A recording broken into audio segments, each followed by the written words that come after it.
ଆଜି ଆମେ ବନେଇବା ଛତୁ ବେସର। ତ ଇଏ ସକାଳୁ ସକାଳୁ ଆଜି ମାର୍କେଟ ଯାଇଥିଲେ, ଆଉ ଏଇ ଛତୁକୁ ପାଇଗଲେ। ଏ ଛତୁ ନେଇକି ଆସିଲେ ଆଉ ମୋତେ ଆଣିକି ଦେଲେ। ମୁଁ ତ ଏଇ ଛତୁ ଦେଖିକି ବହୁତ ଖୁସି ହେଇଗଲି, କାହିଁକିନା ଏଇ ଛତୁ ସବୁ ଟାଇମ୍‌ରେ ମିଳେନି। ଏ ଛତୁ ଏଇ ସିଜନ୍‌ରେ ହିଁ ମିଳେ। ତ ମୁଁ ଛତୁକୁ ଭଲ ଭାବରେ ଭାଜିଦେଲି।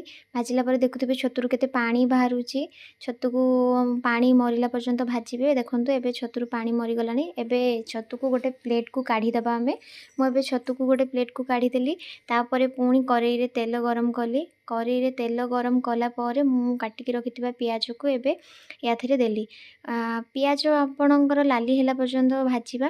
ପିଆଜ ମୋର ଦେଖନ୍ତୁ ଲାଲି ବି ହେଇଗଲାଣି। ଏବେ ମୁଁ ରଖିଥିବା ରସୁଣ, ସୋରିଷ, ଗୋଟା ଜିରା ଆଉ ଟମାଟୋ, ଏଗୁଡ଼ାକୁ ମୁଁ ପେଷ୍ଟ କରିକି ରଖିଥିଲି। ତ ସେଇ ପେଷ୍ଟକୁ ମୁଁ ଦେଲି।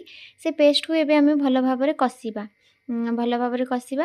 ତ କଷିଲା ବେଳେ ମୁଁ ସେଥିରେ ସ୍ୱାଦ ଅନୁସାରେ ଲୁଣ ଆଉ ହଳଦୀ ଦେଲି। ମସଲାକୁ ଭଲ ଭାବରେ କଷିବା, କାହିଁକିନା ମସଲାଟା ଭଲ ଭାବରେ କଷିଲେ ହିଁ ତା'ର ଟେଷ୍ଟ ଆସିବ ତରକାରୀର। ତ ମସଲାକୁ ଏବେ ଭଲ ଭାବରେ କଷା ହେବ।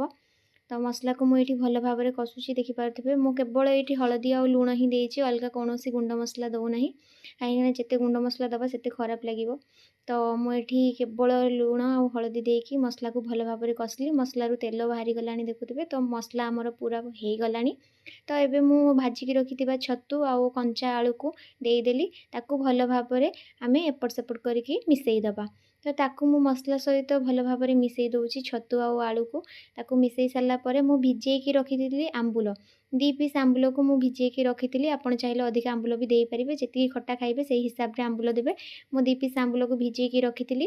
ତ ସେଇ ଆମ୍ବୁଲକୁ ମୁଁ ଏବେ ଦେଇଦେଲି। ତାକୁ ପୁଣି ଭଲ ଭାବରେ ଗୋଳେଇ ସାରିଲା ପରେ ଆପଣ ଆଳୁ ସିଝିବ। ତ ଆଳୁ ସିଝିବା ପାଇଁ ଆପଣ ଯେତିକି ପାଣି ନେବେ, ଆଳୁ ସିଝିବ ସେଇ ହିସାବରେ ପାଣି ନେବେ। ମୁଁ ଏଠି ଆଳୁ ସିଝିବା ପାଇଁ ପାଣି ନେଇଗଲି। ତାପରେ ମୁଁ ୟାକୁ ଭଲ ଭାବରେ ମିଶାଇ ଦେଉଛି। ଏବେ ମୁଁ ମିଶାଇ ଦେଲି। ଏବେ ଗୋଟେ ଥାଳି ଢାଙ୍କୁଡ଼ି ଦେବା। ବେଶୀ ନାହିଁ, 10ରୁ 15 ମିନିଟ୍ ଭିତରେ ଆଳୁ ସିଝିଯିବ। ତ ମୁଁ 10ରୁ 15 ମିନିଟ୍ ପରେ ଥାଳି କାଢ଼ିଦେଲି। ଏବେ ଦେଖନ୍ତୁ ମୋର ଛତୁ ତରକାରୀ ପୁରା ରେଡ଼ି ହେଇଯାଇଛି। ତ ମୁଁ ଏବେ ଦେଖୁଛି କି ଆଳୁ ସିଝିଛି ନା ନାହିଁ। ଆଳୁ ତ ଭଲ ଭାବରେ ସିଝିଯାଇଛି, ମାନେ ଛତୁ ତରକାରୀଟା ପୁରା ରେଡ଼ି ହେଇଯାଇଛି। ତ ଆପଣମାନେ ବି ଦିନେ ନିହାତି ଏ ଛତୁ ବନାନ୍ତୁ। ଏ ଛତୁର ନାଁ ହେଲା ମହୁଡାଲିଆ ଛତୁ।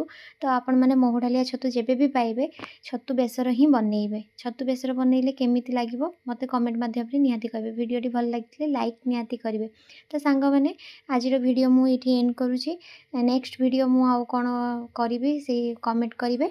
ଆଉ ମୋ ତରକାରୀ ମୋତେ ତ ବହୁତ ଭଲ ଲାଗିଲା ମୁଁ ଖାଇଲା ପରେ। ଆପଣମାନେ ବି ଦିନେ ଘରେ ନିହାତି ବନାନ୍ତୁ, ଆଉ ବନେଇଲା ପରେ କେମିତି ହେଇଛି ମୋତେ ନିହାତି କୁହନ୍ତୁ।